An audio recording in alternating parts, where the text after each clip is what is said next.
So thank you everyone for coming. This is our Applying Empathy session, and we're very excited. We have very special guest speakers here today. Make sure it's recording. Okay, there we go. Perfect. So first, we just wanted to go over a few updates. The first thing is that Water Emissaries as well as Water Innovation Accelerator have YouTube channels. And I'm going to link the channels in the chat soon. But you guys can watch all of the well gatherings and other Water Emissaries meetings there, and we'll continue to email you guys information about that. Also, we've uploaded all our meeting videos to our website, wateremissaries.com. And so I'll put in the chat instructions on how to access those videos. They're just for you guys. So it's very special. It's something that not just anyone can see because there's a special password and everything. And then finally, we are going to create an alumni group for all of you guys once the session is over. We want your guys' input on what you would like to see in that alumni group. So far, we want to create networking and internship opportunities for you guys. We think it's a great way for you guys to stay in touch with each other, with us, and our guest speakers and the companies we partner with. So if you guys have anything else you would like to see in that group, please let us know through the chat or by email. And I'm also going to send out a little Zoom poll so that you guys can decide whether you want a LinkedIn or a Facebook alumni group. So please participate in that poll. But those are our updates. And so we are very excited to introduce our two guest speakers. Stuart, would you like to tell them more? Yeah, so I am deeply grateful for Dr. Doty and for Dr. Shumelda to both be joining us today. As you have experienced in the past, it's a wonderful and generous gift for our advisors to take their time to share with you their wisdom, their experience, their personal stories and journeys that are of incredible value to you and great teachings and an opportunity for you to learn from them in their own experiences. And we're going to start with Dr. Doty starting today to share some of his own personal story and journey around neuroscience and the mind and how it applies to our lives. And Dr. Shumelda, who goes by Julia, and Dr. Doty goes by Jim, will share with us some of her own personal stories, particularly in the corporate work world and how she works with corporate leaders and having them becoming more self-aware and empathic. And we want to make this lively, engaging, as we've said. Last call that we had with you was really great. Loved how you all participated and asked questions and gave input. We want to continue to do that today. So whether you do that by putting questions in the chat or comments in the chat, or whether you just take yourself off mute and ask questions, please be excited and eager to do that. And I'll let it start off with Dr. Doty to introduce himself and start sharing some of his own personal stories. Well, thank you for Stuart for inviting me and allowing me to be with you today, and Carolyn. So I'll tell you a little bit about myself. You know, oftentimes we say what we experienced earlier is what we become, and that's for good or bad. As some of you may know, I'm a neurosurgeon at Stanford. I am a neuroscientist. I founded a center, which is called the Center for Compassion and Altruism Research and Education, which is part of the School of Medicine at Stanford. And my interest has been to study compassion, empathy, and altruism. And the center actually, the founding benefactor was the Dalai Lama. And subsequent to the founding about 13 years ago, we've published an immense amount of research in this space. We've developed interventions such as meditation practices, which have been very useful. And we have students that we've taught from all over the world. Also, there's a Oxford University Press has published the Oxford Handbook of Compassion Science, which I had the honor of being the senior editor. And for the less academic, I wrote a book a few years ago called Into the Magic Shop, a neurosurgeon's quest to discover the mysteries of the brain and the secrets of the heart.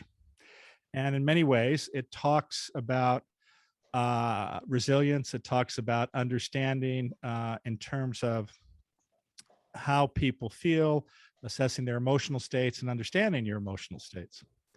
So what I'm going to talk about today is I'm going to start at the beginning, at least from an evolutionary aspect, and then talk about the neuroscience of it and how that works, and then briefly mention domains where these types of practices can be helpful, not only as an individual, but within corporate and medical environments and others. So I grew up in poverty. My father was an alcoholic, and my mother had had a stroke when I was a child and was paralyzed, had a seizure disorder, and was chronically depressed, and unfortunately attempted suicide multiple times. We were evicted from our home multiple times. We were on public assistance my entire childhood. And you know, when you grow up in those environments, unfortunately, one, oftentimes children blame themselves for the situation. Two, you have a sense of helplessness, hopelessness, despair, mixed with anger and sadness. And by the age of 12, I was becoming a juvenile delinquent, because the reality is when you don't feel people care about you, you don't care about yourself. And what happened to me was that I walked into a magic shop, and this may seem strange to you. I had had an interest in magic, and when my parents would fight or something I didn't want to be present for, I would get on my bike and ride as far and as fast as I could away. And as I said, I had an interest in magic, so I go into this magic shop. And the relevance of that, I think you will become apparent in a few minutes. When I walked into that door, I expected, again, a merchant who was a magician.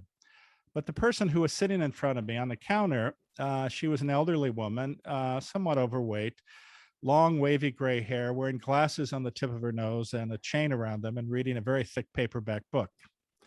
But what separated her from so many other people is that when she looked up, she had this incredibly radiant smile that frankly made me feel safe.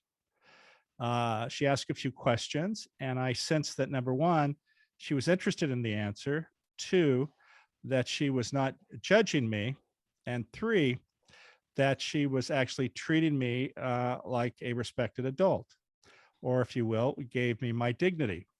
And when you grow up in poverty in the types of situations I mentioned to you, oftentimes you have shame, you have insecurity, and as a result, you don't value yourself, so you don't speak up, and oftentimes people take advantage of you.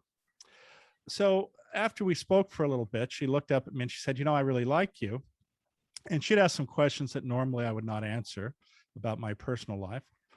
And she said, I'm here for another 6 weeks. In that period of time, I think I could teach you something that could change your life. And she did. And this will actually lead into the discussion about the neurophysiology.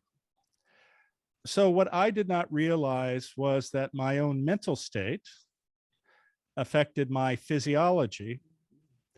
And what happened is that she intuitively knew this. And you have to remember, this was during the late 60s, so this related probably in some way to the summer of love. But anyway, she asked me to come in every day, and I did. And the reason I did, I have to tell you, wasn't because I had some degree of self-awareness. I did not. The reality was I had absolutely nothing else to do. And the second part was that she gave me Chips Ahoy chocolate chip cookies. So those are two big motivators. This first began with her having me sit in with my back straight on a chair and begin a breathing exercise. And to slowly breathe in for 3 to 5 seconds through your nose and slowly release it, and have my eyes closed, and then appreciate the tenseness of my muscles. Because when you grow up in an environment like I described, there's a great amount of anxiety and fear and uncertainty and chaos. So you never know what's going on. And in some ways, it's like a form of constant trauma. And sadly, many children grow up from these environments, and they end up having the same issues, stress, anxiety, depression, alcohol, and drug abuse. So I did this with this woman, and I learned actually how to relax into this breathing exercise. And then she had me focus on a candle and do the same thing. And I was relaxed. And the other important thing was I was actually present. And which means so many of us live in what could have been or possibly could be, or always looking at the future of what might be. And many people aren't present, but frankly, to be present requires you to really be present, not be lost in the future and the past. So once I was able to do this, that opened many things up because I was attentive and could process and learn. And human beings, through our senses, have about 6 million bits of data coming in every second, but we're only able to process 50 to 100. And if you're not attentive, all sorts of things go in and out, but they're not really held. Anyway, so once I was able to relax and to breathe, then she asked me some questions, and it related to frankly, how I felt about myself and the narrative dialogue that I had going on in my head. And especially from my background, but I think it's frankly universal, many people say to themselves, I can't, it's not possible, it won't happen, I'm not smart enough.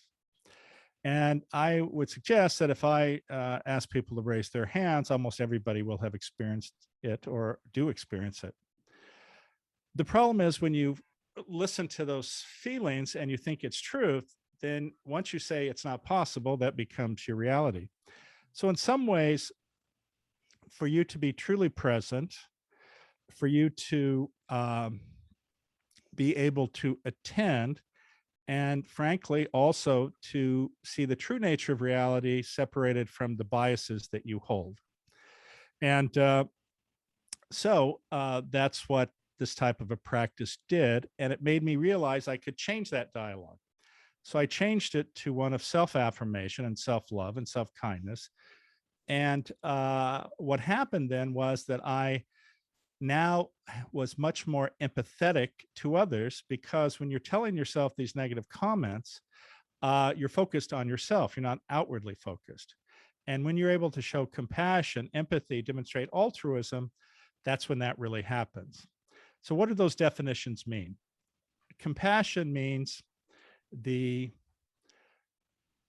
recognition of another's suffering with a motivational desire to alleviate that suffering. And that is an active term. It is not passive. The difference between that and empathy is that empathy does not require a physical action.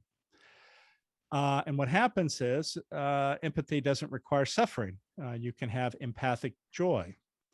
And then altruism is the recognition of another's suffering and then putting at risk yourself to alleviate that suffering. So the action could potentially come at a significant cost.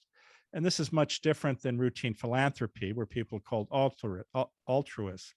And the reason is that giving money to a charity for a tax break is not altruistic, and you don't put yourself at any risk. So how does this all relate to the physiology? What happens when information comes through your senses, that is processed, and one of the places it goes is to this part of the brain called the amygdala. And that is where determinants are made, whether you should dislike something, be disgusted by something, be fearful of something. And once that system is activated, you have an entire physiologic response to that. And typically that is associated with an increased heart rate, an increase in something called heart rate variability, as well as increase in blood pressure, depression of your immune system, impairment of your executive control function areas, which is what Julia is going to talk about in a bit. And you have decreased creativity and decreased productivity, as well as you have the chronic release of stress hormones, which are deleterious to your overall health, as well as a decrease or a depression in your immune system. So when you're stressed, when you're anxious, when you're fearful, that is what happens to your peripheral physiology. The interesting thing is, though, that when you are empathetic to another suffering, when you demonstrate compassion, when you demonstrate altruistic acts, and in fact, when you do a simple breathing exercise of just relaxing and slowly breathing in and slowly releasing it, that also activates what we call the rest and digest system, or the parasympathetic nervous system. So the sympathetic nervous system and the parasympathetic nervous system actually arise from the same nerve, the vagus nerve. And as you can see, they have opposite effects. Additionally, they're not one way. They're not directed from the brainstem to the periphery. It's a two-way street, and the distribution is in almost all of your organs and other parts of your body. So a few more interesting bits of information. One is that as a species, we evolved to respond to risk or threat. That's why we have a sympathetic nervous system. And the thing is that if there are events that occur that make one feel uncomfortable or fearful, that gets embedded into the amygdala, and you get all the associated negative responses from that. So that's stimulation of the sympathetic nervous system, while the opposite occurs with the parasympathetic nervous system. So how does this all relate? Interestingly, one of the things many of us don't realize is that we have certain prejudices and biases, which on the one hand have helped with our survival, but on the other hand, separate us from the other. And what we do know in terms of connection with others, it not only requires you to be present, but to be accepting and non-judgmental. So one of the things that has allowed our species to survive is the fact that we demonstrate a phenomenon called tribalism. And what is that? Well, of course, millennia ago, that was when certain groups of people, somehow related, partnered to protect themselves in this very harsh environment. And remember, evolution is very slow. It doesn't occur over 10 years, 100 years, even 10,000 years. It can be many, many, many years long before there's a significant change in your DNA. So we are the same animal, or in terms of our DNA, that we were on the savanna in Africa. So we have a tendency to obviously avoid pain or fearful environments. And also, when we hear negative commentary, it has a tendency to stick to us because it's the negative things that bring threat to our species. So this then causes these biases. Typically, individuals want to be around others who look like them, agree with their assessment of events, whether that be political or community or whatever, and or of the same religion. And why is that? Number one, there are strength in numbers. Number two, there is a certain sense of calmness when you're with a group of people who are like you, or have the same opinions, or have come together as a community. But the problem with that is there is a bias when you look at other people and see that they're different than you. And then you get involved in this mob mentality, and there's oftentimes this me against them. And of course, this is why we've had wars and fights with all types of different people, or people with different philosophies or political views.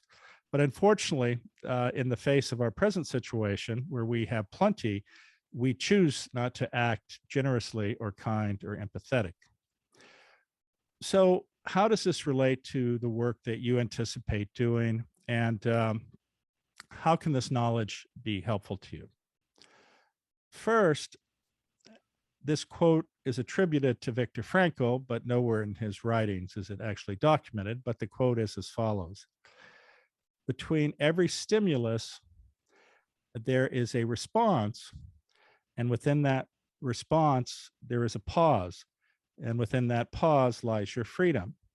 And what is meant by that is that when we see something that activates us, that's fearful of us, to us, or just a situation where we don't understand, oftentimes we're very reactive. And of course, when you're reactive, this stimulates your sympathetic nervous system and results in cutting down on your ability to use your executive control functions. And the problem is that it's the executive control functions that are able to thoughtfully discern a situation and make an appropriate decision. And of course, in the corporate world, you don't want to have a situation where people are led by fear, because as I just said, they don't make good decisions. They're not as creative, nor are they as productive. So in the type of work that you're looking at, you have to understand that there are indeed these biases. And subconsciously, for many people, we make judgments about others and about situations. And oftentimes, when we do that, that actually changes the dialogue. The other aspect of this is in some ways the opposite. Oftentimes, people are doing actions that have no relation to the conversation you're having, and they're based on prior experiences that happened recently. As an example, an argument with one's spouse, almost being in a car accident, etc. And the feelings associated with that oftentimes then result in those person verbalizing feelings which are interpreted as having to do with that person or that particular situation. So when you're able to pause, when you're able to think, when you're able to understand the other, when you're empathetic to the other, then it allows you to be more compassionate and more thoughtful. Julia is going to talk about the corporate environment. And before we get there, I would like to tell you a story, which I think will be a good lead-in to Julia. So, of course, many of you know the company Google.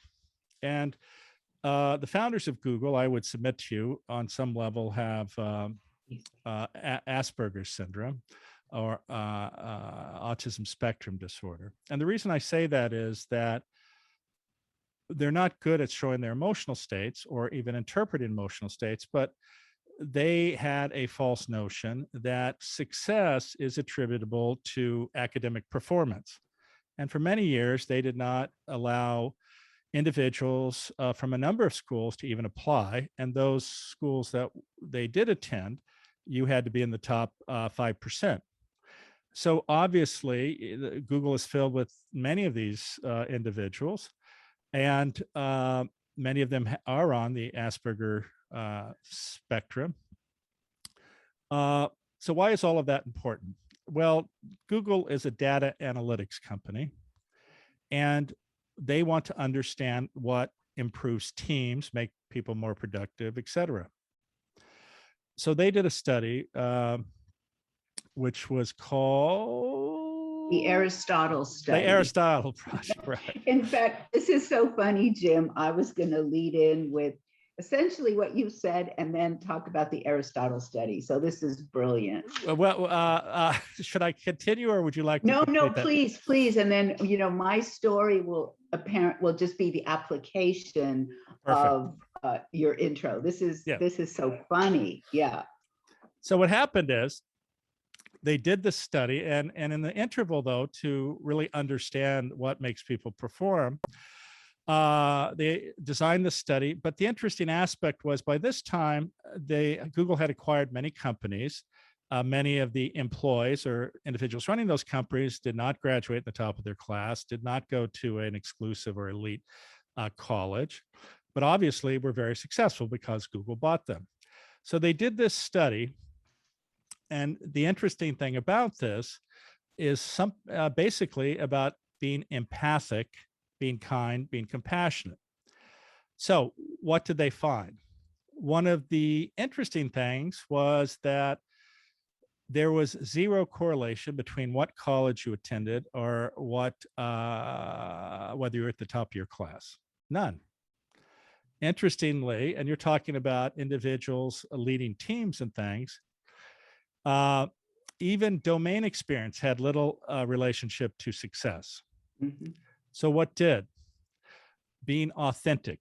And what that means, of course, is being who you are and not acting as if you're not.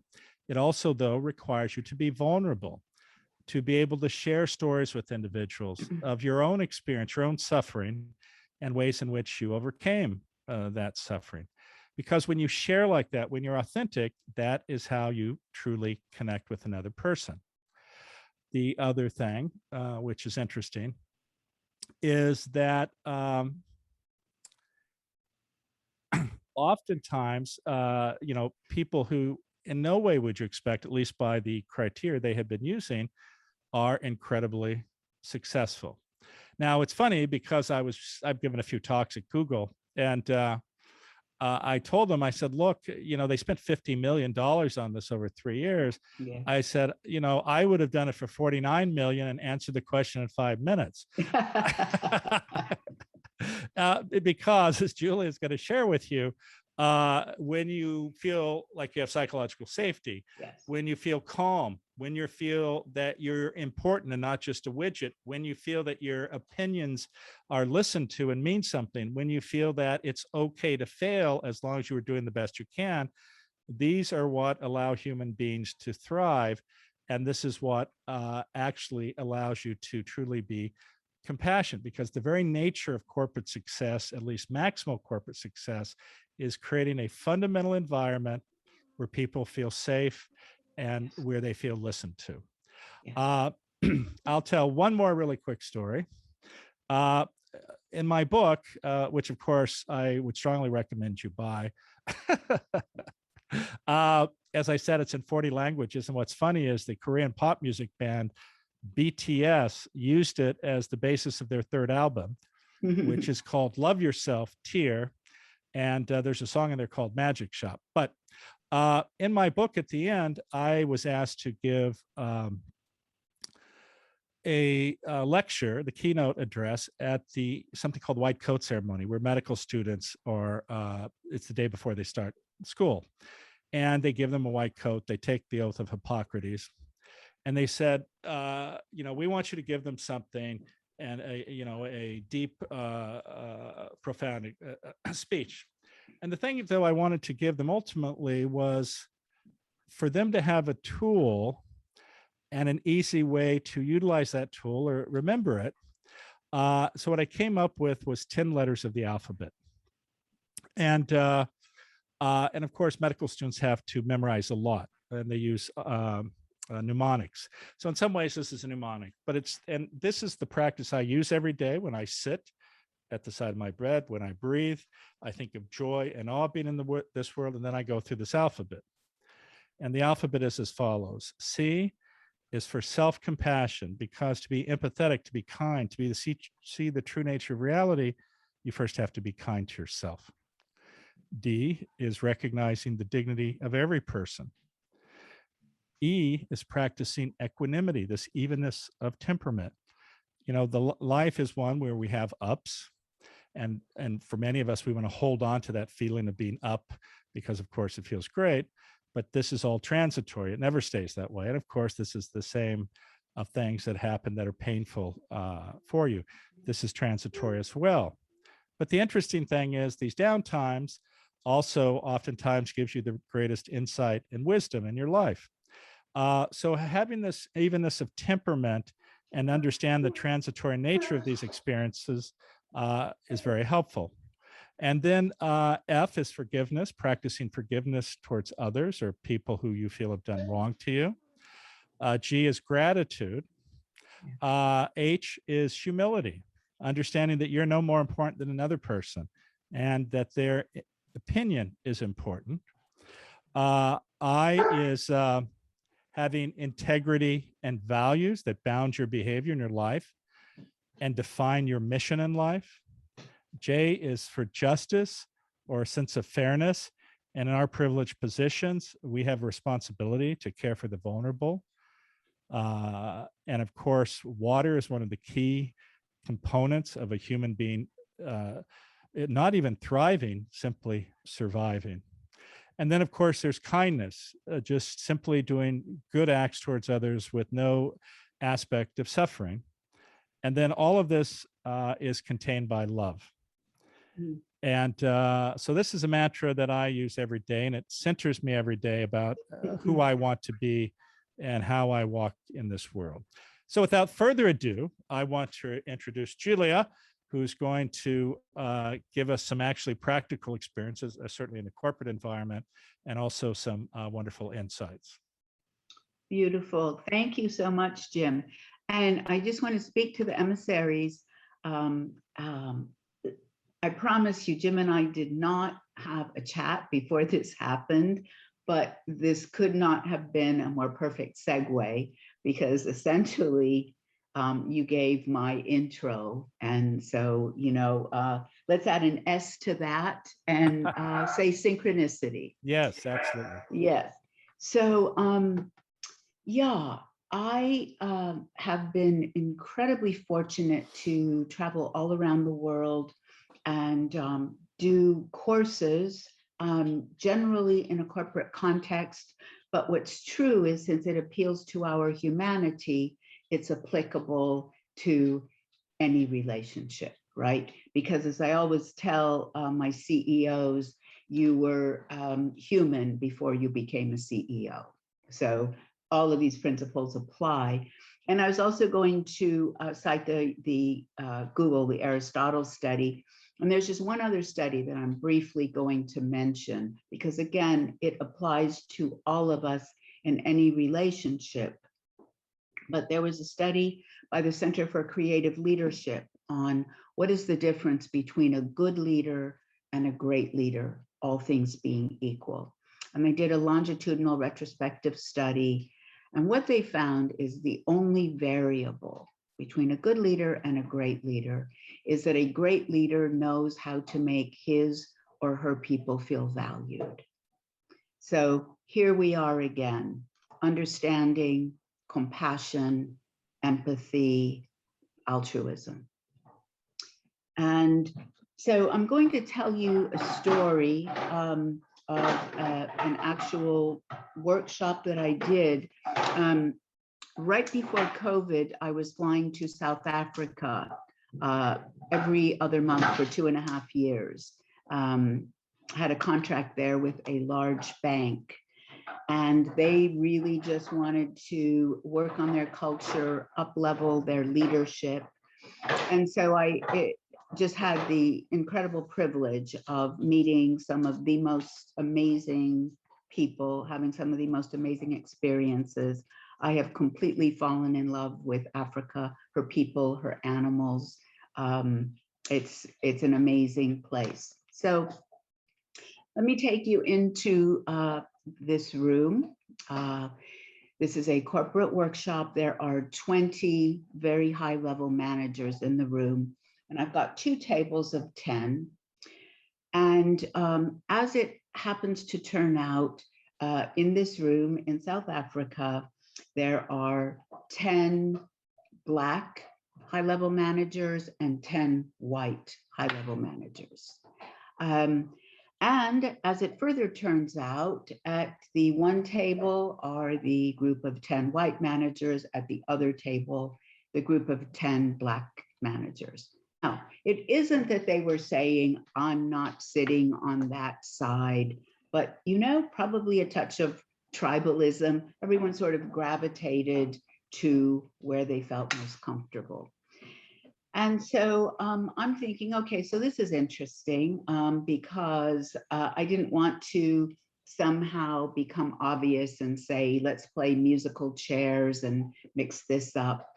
But there's one point in the course where, just as you were alluding to, Jim, where people tell the stories of what their values are and where those values came from. And our values invariably were forged in the fires of adversity. And that then becomes essentially the aperture, I think, through which we see the world. And if we can reframe what happened to us, I think it also becomes the aperture through which we can give our gifts to this world. Just, you know, Jim, as you are demonstrating with your life. So it comes to the part, and they've all worked on crafting their stories of their values and have gone back into the stories of where the values came from. So I just thought, you know, I did a consultant move here, and I said, could the people at the one table please count to 10, and people at the other table count to 10. I've like the 2 1s here, the 2 2s, the 2 3s, and voila, like magic, it's black, white, black, white, black, white. And so I go around and I listen and I offer feedback. And so I sit down at the first group of 2, and it is a Black man by the name of Jabulani. And I love the name Jabulani in Xhosa. It means rejoice. So this is a beautiful name. And then sitting across from Jabulani is his Afrikaans white counterpart, whose name is Benjamin. And so Jabulani starts with his story, and he says that he was raised in this, he said, I wouldn't even call it a village. I don't think we had enough people in the village to qualify to even be a village, but we were just way out in the country. And he said, my older brothers had already gone off to school, and I was the only boy that was left. And so as a member of the Xhosa clan, it was up to me, even though I was only 12, to step up and help to take care of the family. And he said, we had several cows, which is the currency when there is that kind of poverty in South Africa. And he said, but the prize was that we had 1 bull, because then, of course, there could be a future with the cows and the bull. And he said every so often the bull would break through the fence. And he said, so sometimes I couldn't go to school for 5 days because my father would wake me up at 3 in the morning and beat me and tell me, how did you let the bull get away? He said, so I would have to go. And he said, and what I remember is there was so much dust, and there was always wind. There was always the wind blowing, and the dust would be everywhere. He said, sometimes you couldn't see. And he said, so I would be walking in the heat, in the dust, trying to find the bull to bring him home. And he said, even when I was 12, he said, I knew there was a better life. He said, I didn't know what it was, but I knew that this was not the way I wanted to continue to live. And he said, on one day, I remember it was not windy that day, so I could actually see, he said, and I looked up into the sky and I saw a plane going overhead. And he said, I told myself one day I'm going to be on that plane and I'm going to be away from all of this. And he said, I didn't know how I was going to do it. I just knew that I had to figure out a way to make this happen. And he said, you know, sometimes it only takes one person. He said, you couldn't really call it a school. He said, we went to a 1-room schoolhouse where they were teaching 12 grades. He said, and it was a missionary school, and there was one teacher, said a priest. And he said, for some reason, this priest took me under his wing and was kind to me. And he said, I think the priest saw in me my desire to be more, even though I had no idea at the time what that meant. And he said, and he actually worked with me so I could get a scholarship. And he said, I was the first person, he said, probably in my village, he said, probably in the greater region to ever be able to go to university. And he said, there was a party for me, as I was leaving, local boy made good, and everyone brought food and said it was a big celebration. And he said they then they walked 5 miles with me to the nearest train station. He said, because I got on the train the next day, he said some of them were still drunk from the party the day before. He said, but I remember just getting on the train and seeing my family, everyone lined up on the platform as the train pulled out. And he said, I went to university and I had to have 2 other jobs because the scholarship only covered a part of my tuition and my expenses. He said, so I basically was barely sleeping, but I knew I had to get through this. I had to do this. And he said, and here I am. He said, and that is how I landed here. And he said it without any kind of self-pity or anything like that. And I happened to look over at Benjamin, who is listening to Jabulani's story. And Benjamin has tears running down his face as he hears the story of the struggles that Jabulani had to land where he was. It's then Benjamin's turn. And he tells Jabulani, he just said, I don't know how you did this. I don't know how you managed, to go from this dusty village and to land here and be a high-level executive. He said, I have nothing but the utmost respect. And then it's Benjamin's turn. And Benjamin, Afrikaans, which were the Dutch people who came and took over South Africa. And Benjamin says, I grew up and my father was an executive and we had a very large estate. And he said, we had nannies, we had cooks, we had drivers. And of course, all of the nannies, cooks, and drivers would be Black people.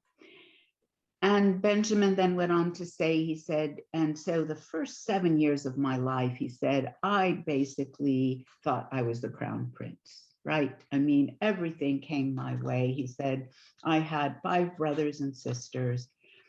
And he said, but when I was 7, my father left the family. And he went and started another family. He said he not only left the family, but he did not support us. So he left us with nothing. He left my mother with 6 children and nothing. He said, so my mother became a domestic. He said, basically, she was on her hands and knees scrubbing other people's floors. He said, we had a tiny 2-bedroom house. He said, but at least we had a roof over our heads. He said, granted, the roof was always leaking, but we had a roof over our heads. He said, my mother and the girls slept in one room. He said, 3 of the brothers slept in another room. And he said, and I slept on the floor in the kitchen. I had a little mat because I was the youngest. So that's where I ended up. And he said, to have gone from feeling like I was the crown prince to essentially becoming a pauper, he said it was one of the hardest things. He said, but what was even harder to see was how much my mother struggled and suffered to try to keep our family together. He said, and I vowed that I would go to university. He said, not just to make a life for myself, he said, but I swore to myself that I would buy my mother a house where the roof didn't leak. And I look over at Jabulani and he's blinking back tears. And Jabulani then, because they offer one another feedback after hearing their stories, and Jabulani, he looks at Benjamin and he said, Benjamin, I owe you an apology. He said, I judged you, but I misjudged you. He said, I assumed because you were white and because you were Afrikaans, you were in fact the crown prince. He said, I had no idea that you struggled. He said, you and I are more alike than we would ever know. Both of us had so much that we had to overcome. And they're looking at each other and they make eye contact for 2 minutes, and they both have tears running down their faces, and so did I, by the way. So it's time to go back to the two tables and to do a debrief. And I noticed suddenly at the two tables, it's black, white, black, white, black, white, because everyone is sitting with their partner.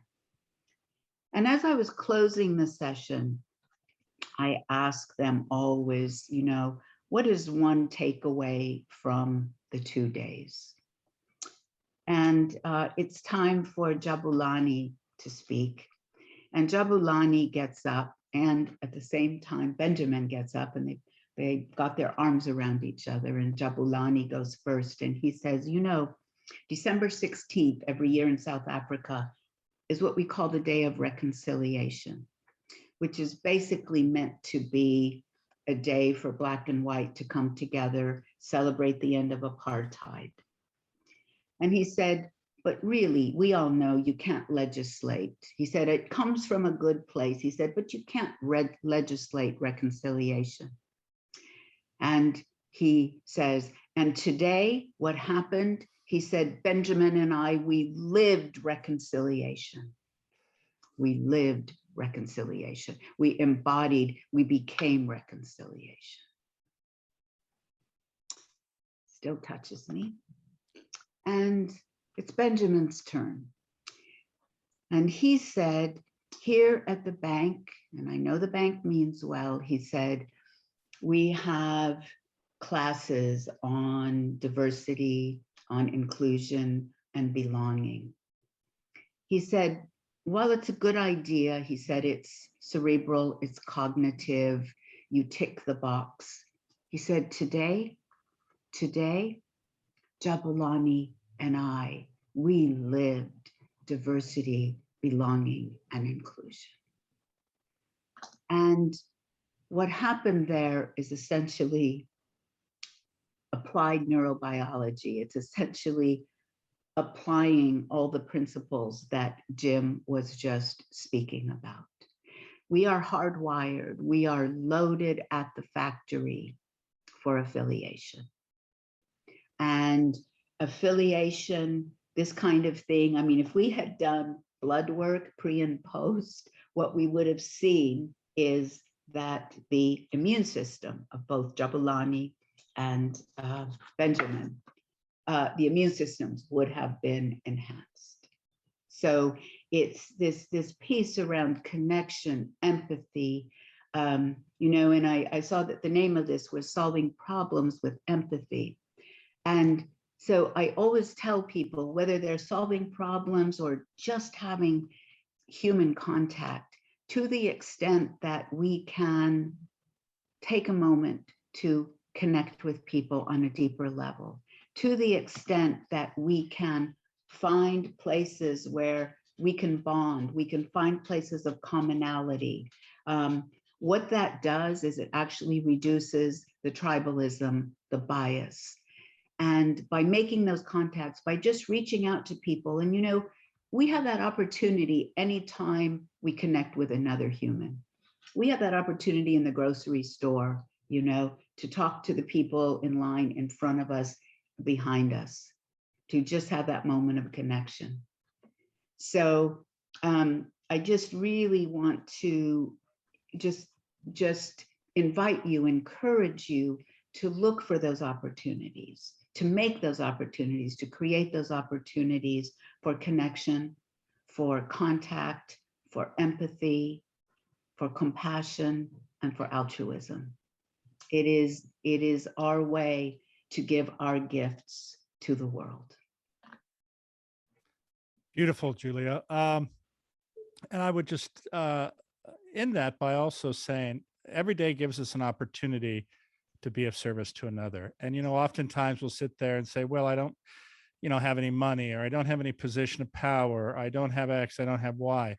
But, oftentimes simply saying hello to Yes. another person can be very, very powerful. And I recall experiences where I will run across somebody and they'll come up and thank me, and I don't even recognize them. Yes. And they go, 5 years ago, you sat down with me and had a conversation. Right. It changed my life. Yes. And you don't remember that, but that can happen. And again, here is an opportunity to be able to give so much that costs absolutely nothing. And in fact, when you do it, you will actually feel better about yourself, and your physiology work will work better, just as your gift to somebody helps them. I just thought I would ask if there are any questions from anybody, and I suppose we can get them from the chat. If not, then I wish all of you a wonderful, say Thursday or Friday, I can never, Thursday. So, okay, 2 questions it looks like. Yeah. I think. Would you say that empathy is something you were born with, or is it a learned behavior? Yes. No, that's 2 questions. Right. Yes, I think and the answer is yes for both. Yes. Yeah. I think that we are intrinsically all born with it, and sometimes our experiences, our defenses, the way we approach the world, we aren't as much in contact with it. But I think it can also be learned by practicing it. Yeah, and in fact, I've done a number of studies with different types of practices we've developed, and it clearly demonstrates that, first of all, most of us are not as empathic or as compassionate as we could. And actually, by just giving you insights and developing certain techniques, it can dramatically improve that. And what it does is it allows not only to improve your own physiology, but really improve the life of those around you by them feeling more connected to you, and that you're more of a team member than somebody that is threatening them. Let's see, what's our next question? How do you facilitate openness with others? Would it be best to focus on being vulnerable yourself? And so I would say it's people have an intuitive ability on a subconscious level to determine the emotional states of others. Right. And yet many people are fearful of being vulnerable because invariably they feel they're going to be judged. And so what I would say is always try to lead with vulnerability and authenticity. It's funny. I oftentimes on stage talking, I'll become tearful. My voice will crack because like you, Julia, I will be telling a very profound story. And I had a woman come up to me after one of these lectures, and she said, "I felt so sorry for you up there." And I said, I said, "What do you mean?" And she said, "It must have been so painful, and everyone looking at you like that." And she said, "I'm a psychiatrist and a hypnotist, and if you come to me for 3 sessions, I can get rid of all of that for you." Oh my gosh. Oh my gosh. Yeah. And of course, that vulnerability is your superpower, right? Exactly. And in fact, I sometimes like to use another word from vulnerability, because somewhere it has come to, although this is not the meaning, to somehow denote weakness in some way. So I sometimes like to use the word openness. And by being open, being authentic, leading with who you are, it is absolutely a superpower. And it is also then an invitation for other people to meet you there. Exactly. Well, it looks like on probably that note, I don't see any more questions here. Again, thank you. And I appreciate, Julia, you sharing the stage with me today. And I think hopefully we've imparted some wonderful information, and it is interesting how these each fed into the other in a very nice way. It was amazing. Yes. And So, I want to thank you. Again, I couldn't have asked for a better intro, and I really enjoyed the process and working together. And want to thank all of you for showing up. Take care, and thanks again. Thank you both. This was just amazing. And emissaries, please take this time to ask your questions, because you have 2 very intelligent and experienced people in front of you that can share so much knowledge. I think we do have one more question in the chat from Julieta. It says, what about perceptions of vulnerability differing in genders? That's an interesting question. And I think, again, what has happened through our evolution is that men have a tendency to be demonstrate traits we'd consider masculine, and women obviously feminine traits. And of course, that translates into strength, sometimes a roughness, a forcefulness from the male side, and the opposite from the female side, where they're much more kindful, much more thoughtful. And I think that is a hormonal physiologic truth. And it doesn't mean, as we were talking about earlier, that people can't learn and overcome their biases and be much more empathic or kind. You know, the challenge for women, of course, is based on these preperceptions, is that they will demonstrate what is typically considered masculine behavior, and people are very hypercritical of them. And it's very unfair because there's this expectation that they're going to act a certain way. And I think that it has been much easier for men to show their quote unquote feminine side than for women. It's interesting, the Dalai Lama once said that Western women will take over the world. And what he meant by that is these natural characteristics of caring, love, concern, and they have much more of a likelihood of bringing people together versus, as we've seen over thousands of years, the disasters oftentimes that men's ego cause in the world. And this is also demonstrated even in the workplace and with all sorts of areas or domains that are fundamentally biased in this way. Any other questions? You can also ask verbally if you would like, if you want to do your mic. Otherwise, thank all of you for being here today. And if you'd like to contact me, you can certainly do so at J.R. Doty, MD, or actually, no, just J.R. Doty at stanford.edu. Yeah, and if you'd like to contact me, it's Dr. Julia, DrJulia at att.net. Okay, you all. Well, thank you very much. Thank you, Carolyn, and Stuart, wherever you are at the moment. Yes. Thank you so much. Stuart did have to go, but this was just an amazing session. We appreciate you guys sharing a lot. I did see one more question come into the chat if you have time, but. Sure, let's see. It is important to try to empathize with everyone. I feel that everyone can at least connect on certain fundamental concepts like going through struggle, but the complexity of their situations are things you might not always understand. Well, that's probably very true. But there's a difference between wanting to understand, which results in a certain type of behavior and interpretation of that behavior, versus having to understand. And what I mean by that is if you don't sincerely care, you're going to get the expected response. So I think that by simply being open and accepting and frankly just listening, actually overcomes most of those things that stop you from being able to be empathic or understand another person's position.